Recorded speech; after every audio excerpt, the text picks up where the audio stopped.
Halo teman-teman semua, selamat datang kembali di channel Hobi Gadget. Jadi di video kali ini saya akan review PC lagi ya. Kalau kemarin kita udah review PC yang ini ya, yang tipis ini, yang casingnya tipis ya, tapi ini PC.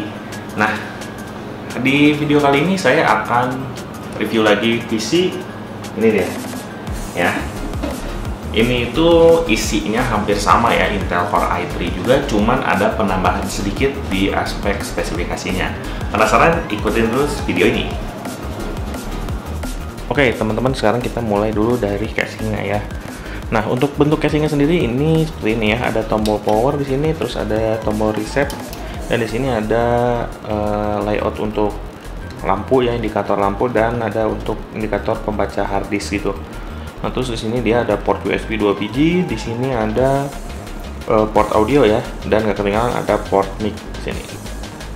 Dan by the way, ini tuh merek casingnya itu Alcatros ya, Alcatros Endura VX 5000 ya. Ini tuh casing mid tower kalau nggak salah. Koreksi bila salah ya teman-teman. Nah, lanjut ke bagian samping. Di bagian sampingnya dia ada fan ya, kipas untuk pembuangan, dan ini fannya sendiri udah bawaan, jadi kita nggak perlu beli lagi fannya, kecuali kalau misalkan kalian pengen ganti fan yang ukurannya lebih besar. Ini juga udah disediain lubangnya ya, tinggal diganti aja. Oke, lanjut di bagian belakang. Nah, untuk di bagian belakangnya sendiri seperti ini, dan ini ada port ya, kisi-kisi untuk VGA yang udah saya patahin, kebetulan VGA-nya dicabut. Nah, untuk motherboardnya sendiri dia ada di sini, ada ini masih tergolong tipe lama ya motherboardnya itu, jadi dia masih ada colokan VGA. Terus ini ada LPT yang buat printer dot matrix, jadi masih bisa langsung ke sini. Ini kalau nggak salah ya, koreksi lagi bila salah teman-teman. Nah, ini saya kurang paham, kalau nggak salah untuk display juga ya colokan ini tuh. Terus ada USB 4 biji, terus ada kabelan dan colokan audio 3 biji ya. Yang kemarin saya bilang untuk di video yang PC yang sebelumnya itu ya, yang Dazumba itu, dia kurang lebih sama. Ini tuh bisa buat audio di retesting gitu. Misalkan ini untuk senternya, ini untuk front speaker misalkan, dan ini untuk mic ya, kurang lebih seperti itu. Dan di sini juga ada kisi untuk fan lagi ya, bisa kalian pasang sendiri, tapi untuk yang belakang ini dia nggak dapat ya, cuman kasih dudukannya aja. Oke, nah kita langsung buka aja dalamnya. Oh ya, saya lepas yang sampingnya nih. Nah, untuk yang samping sebelah sini dia ada tulisan Alcatros, kalau kelihatan nanti saya edit supaya terang. Oke, nah teman-teman, ini untuk jeroannya seperti ini ya. Dan ini kita mulai dari power supply. Ini power supply-nya itu bawaan ya, bawaan dari casingnya, dan wattnya itu 440 watt. Oke. Terus yang selanjutnya itu, ini prosesornya kita pakai yang Intel Core i3 generasi yang pertama. Sama dengan yang kemarin saya review ya, ini sama banget persis. Terus untuk RAM-nya, nah di sektor RAM beda sendiri ya. Yang ini itu saya pakai RAM-nya itu 4 GB nih, bisa dilihat 2 keping ya. Nah, saya buka dulu nih, RAM-nya itu 2 GB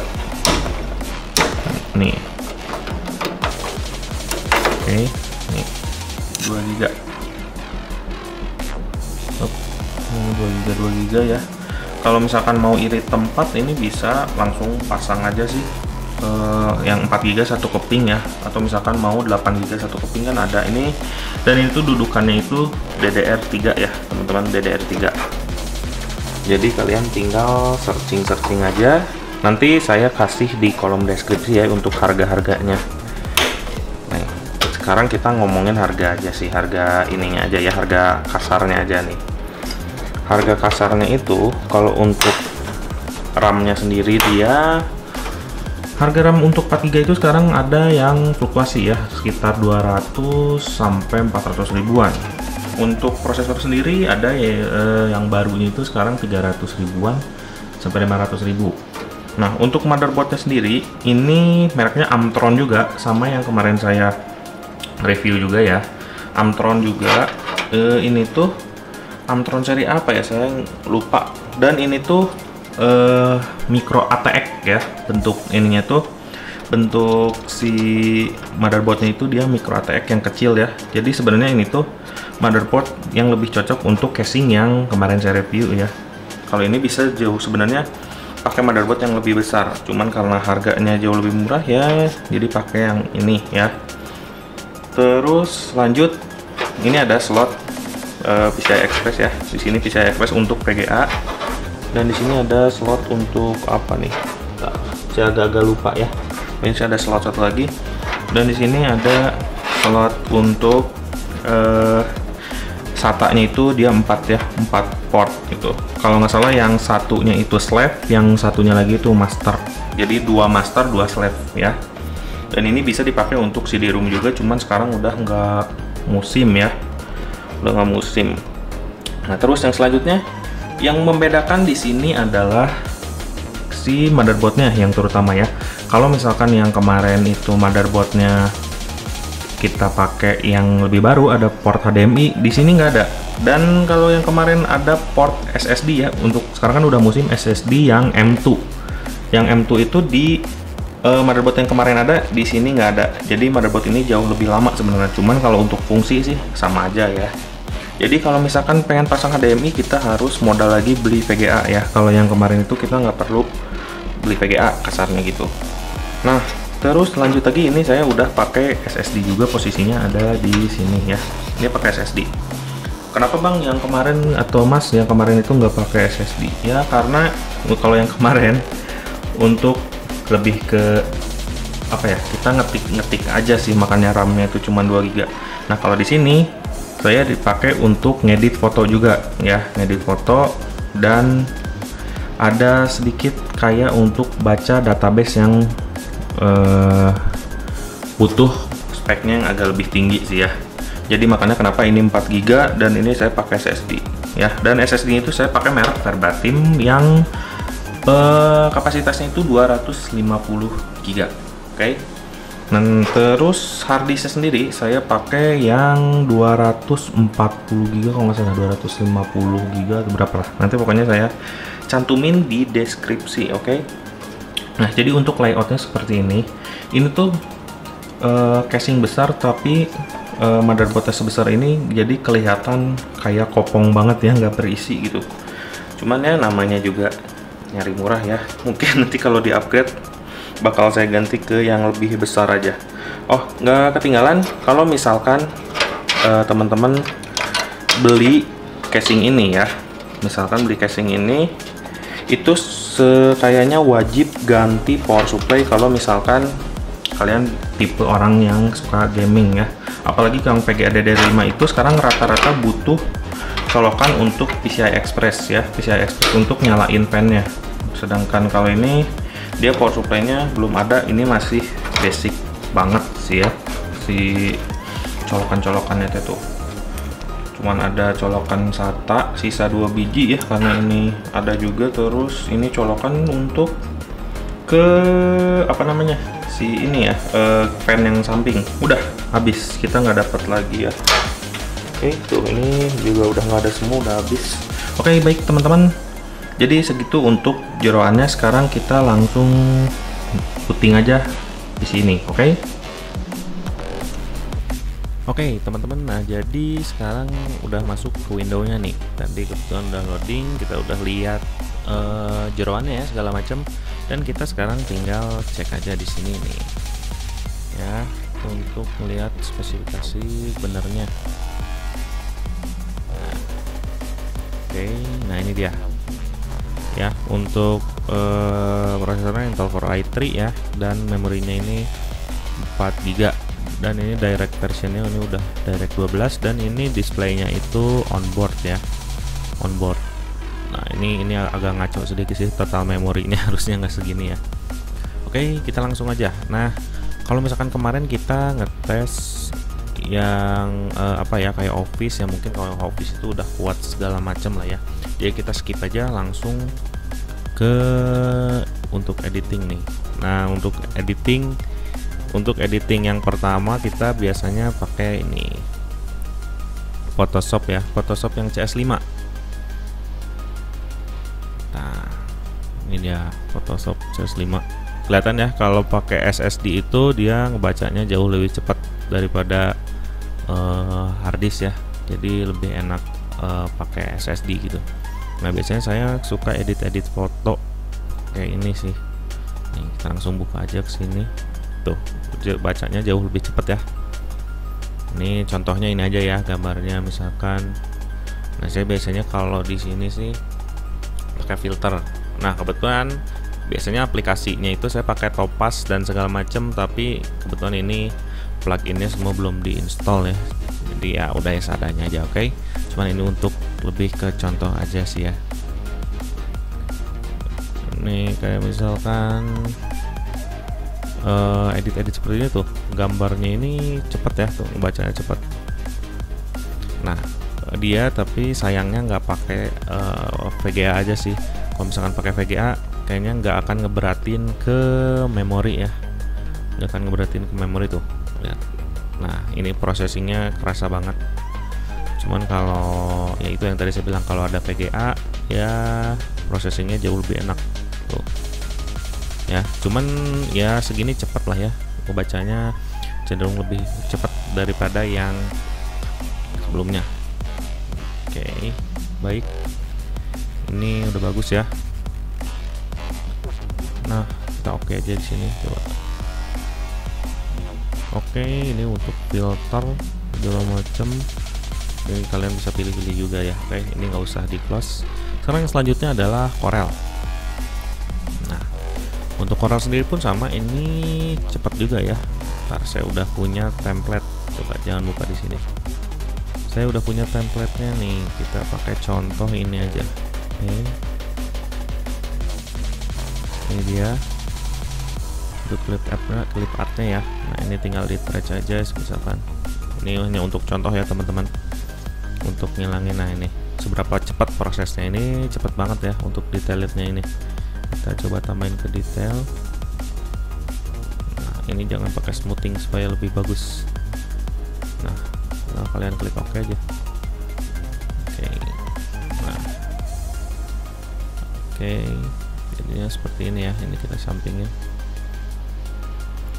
Nah, ini tuh cenderung lebih cepat ya teman-teman ngebacanya itu, karena dia di sisi RAM-nya 4 GB, terus pakai SSD ya. Mau disempurnain lagi pakai VGA, ini lebih mantep lagi sih ya.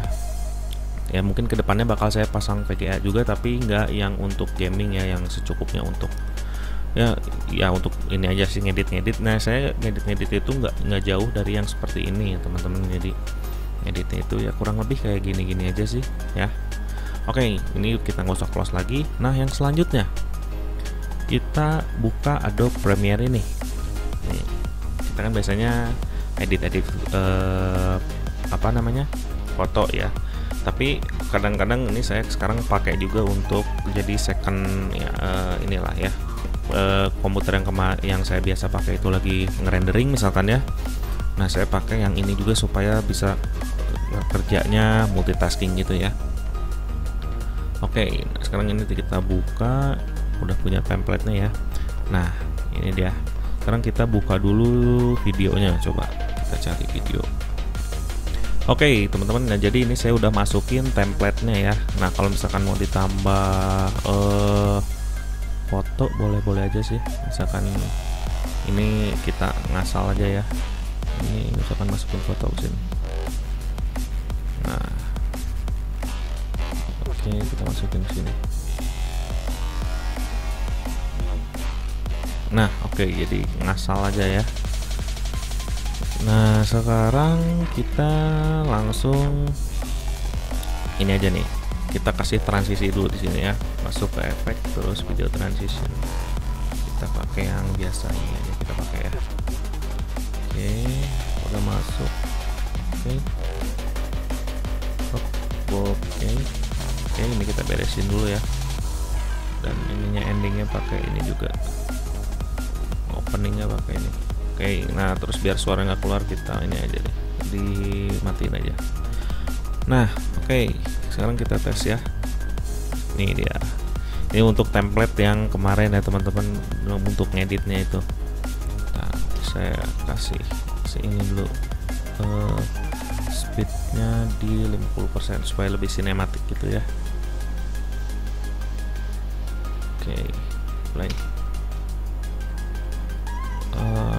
Agak-agak kurang sebentar.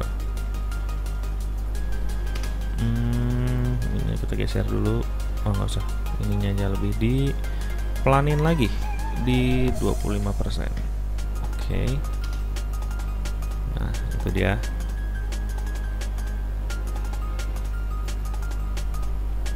Oke ya. Jadi ini bisa ya teman-teman. Jadi kalau misalkan kalian mau tambah musik ya tinggal tambah musik. Jadi intinya spesifikasinya ini kuat ya untuk rendering video seperti ini ya. Cuman ya yang nggak berat-berat. Kalau kelasnya udah kayak After Effects itu udah beda lagi. Itu memang kita butuh betul apa ya, modal komputer yang minimal sekelas profesional lah ya, udah profesional. Jadi speknya itu kayaknya ini sih udah nggak masuk kalau untuk After Effects. Mungkin kalau untuk ngejalanin aplikasinya aja sih kuat ya. Cuman yang dikhawatirkan itu pada saat rendering, kan After Effects itu banyak renderingnya ya teman-teman. Ya itu yang dikhawatirkan bisa berat dan lambat gitu ya. Oke teman-teman, nah sekarang untuk Adobe Premiere-nya itu udah bisa. Dan yang terakhir sekarang biasa kita pakai untuk hariannya browsing. Nah sekarang kita nyalain dulu Wi-Fi ya. Nah ini dia udah masuk dan kita play aja langsung ya. Ini dia. Yap. Nih dia settingannya ya, tapi kita matiin ini aja. Nah ini settingan kita masukin ke 2160 ya, atau 4K. Nah, di 4K ini walaupun ini bufferingnya udah sampai sekitar ini berapa nih, 30 detik lah ya, tapi ininya agak sedikit, bukan sedikit ya, tapi lambat gitu ya. Wajar karena dia nggak ada VGA. Sedangkan kalau misalkan kita jalanin di normal-normal aja ya, di 1080 ini udah nyantai aja sih, udah kuat banget ya. Kalau di 1080 tuh lihat dari cara pergerakan pergeserannya itu udah enak ya. Jadi kalian ini tinggal modal VGA aja sebenarnya ya, VGA. Oke.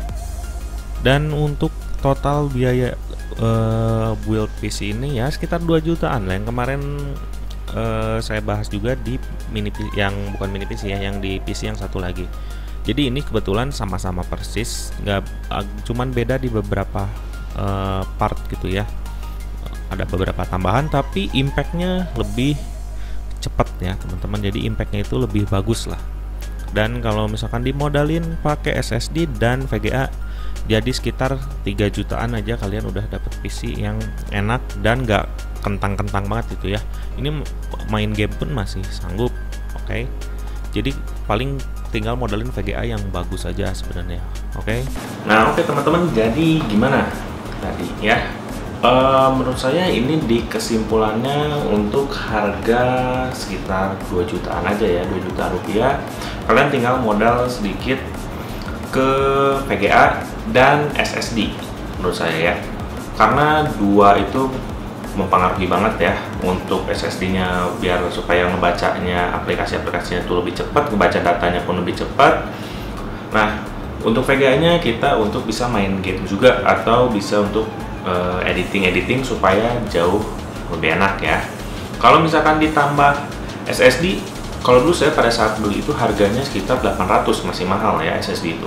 Tapi sekarang SSD itu yang sekitar 500 ribuan juga udah ada ya, udah ada. Nah terus VGA-nya, misalkan kalau misalkan kalian untuk kepentingan yang hanya multimedia aja atau editing aja, sebetulnya sih kayaknya di 2 GB atau 4 GB pun cukup ya yang DDR3. Tapi kalau kalian yang suka untuk bermain game, ya belilah yang DDR5 ya. Cuman harganya ya agak lumayan sih. Tapi itu lebih ke budget untuk gaming ya teman-teman. Kalau saya ini kebetulan hanya budget harian aja dan untuk kerja kantoran aja sih. Jadi lebih kebutuhannya ke situ aja.